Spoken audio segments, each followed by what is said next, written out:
അങ്ങനെ Malayalam big boss season 6 ലൈവിലേക്ക് എല്ലാവർക്കും സ്വാഗതം. ഇപ്പോൾ എല്ലാവരും നമ്മുടെ അപ്സര, അതേപോലെ തന്നെ ശ്രീതു, അർജുൻ, നമ്മുടെ ഗബ്രി ചേട്ടനും അവിടെ വന്നിരിക്കുന്നുണ്ട്. എന്തോ ജാസ്മിൻ ചേച്ചി മാത്രം അവിടെ ഇല്ല. അപ്പോൾ ഇവരെല്ലാവരും കൂടെ സംസാരിച്ചുകൊണ്ടിരിക്കുകയാണ്. അപ്പോൾ ശ്രീതു പെട്ടെന്ന് പറയുന്നുണ്ട്, സിജു അങ്ങനെയൊക്കെ പറഞ്ഞത് എനിക്ക് ഭയങ്കര സങ്കടമായിട്ടുണ്ട് എന്ന് പറയുന്നുണ്ട്.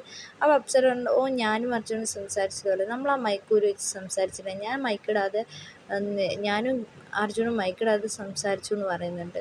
ഓ അതപ്പോൾ ഇത് ഇപ്പോൾ എന്നൊക്കെ പറഞ്ഞ് നമ്മുടെ ശ്രീതു ഓരോ കാര്യങ്ങൾ പറയുന്നുണ്ട്.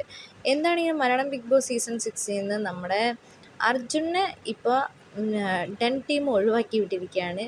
ഋഷിയും അതേപോലെ തന്നെ അൻസിബയും അവരുടെ ടീമിനോട് ഇപ്പോൾ അർജുൻ പോകുന്നില്ല. അർജുൻ എന്ന് പറഞ്ഞാൽ വിശ്വസിക്കാൻ പറ്റൂല, വിശ്വാസമില്ലാത്ത ആളായി മാറി എന്നൊക്കെ നമ്മുടെ ഋഷി അർജുനെ പറ്റി പറഞ്ഞിട്ടുണ്ട്. എന്താണെങ്കിലും ഋഷി നല്ല ഗെയിം കളിക്കുന്നുണ്ട്. ഋഷി പറയുന്നുണ്ട് അവൻ അവിടെ കിടന്ന് കളിക്കട്ടെ എന്നൊക്കെ പറയുന്നുണ്ട്. എന്താണെങ്കിലും നമുക്ക് കാത്തിരിക്കാം പുതിയ വൈൽഡ് കാർഡ് എൻട്രിക്കായി.